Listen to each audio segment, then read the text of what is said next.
नमस्कार दोस्तों, स्वागत है आपका प्लेटून्स चैनल पर। यहाँ आपको मिलेंगी मजेदार, रोचक और नैतिक शिक्षा से भरी कहानियाँ, जो बच्चों को मनोरंजन के साथ साथ जरूरी जीवन मूल्य भी सिखाएंगी।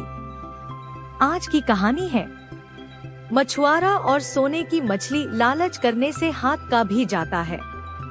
तो चलिए कहानी शुरू करते हैं।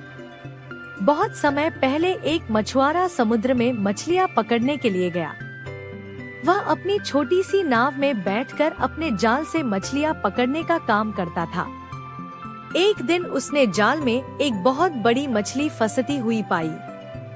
यह मछली देखने में सामान्य मछलियों से कहीं बड़ी और अलग थी। मछुआरा बहुत खुश हुआ, लेकिन जब उसने मछली को बाहर निकाला तो वह मछली बोल पड़ी। मछली ने मछुआरे से कहा, कृपया मुझे वापस समुद्र में छोड़ दो।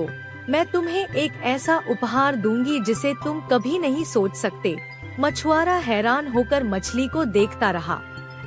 मछली ने फिर से कहा, अगर तुम मुझे छोड़ दोगे तो मैं तुम्हें सोने की मछली दूंगी। तुम्हारे पास इतना सोना होगा कि तुम पूरी जिंदगी आराम से जी सकते हो। मछुआरा बहुत खुश हुआ, लेकिन फिर भी उसे थोड़ा संकोच हुआ। फिर उसने सोचा, यदि मुझे सोने की मछली मिल गई तो मेरी जिंदगी बदल जाएगी। मछुआरे ने मछली को छोड़ दिया और सचमुच उसे सोने की मछली मिल गई। वह खुशी खुशी घर लौट आया और अपनी पत्नी से कहा, देखो, मुझे सोने की मछली मिल गई है। अब हम पूरी जिंदगी ऐश करेंगे। लेकिन मछुआरे का मन और भी बढ़ने लगा। अब वह और अधिक सोने की मछली चाहता था। उसने मछली से कहा, मुझे और सोना चाहिए और तुम मुझे और सोने की मछली दे सकती हो।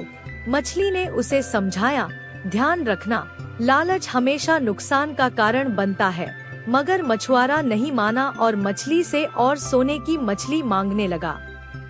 अंत में मछली ने उसे सब कुछ वापस छीन लिया। मछुआरा हाथ मलता रह गया क्योंकि उसकी लालच ने उसे उसकी सब कुछ खो दिया। शिक्षा: लालच करने से कभी भी अच्छा परिणाम नहीं मिलता। जो कुछ भी हमें मिल जाए, हमें उसकी कद्र करनी चाहिए और संतुष्ट रहना चाहिए।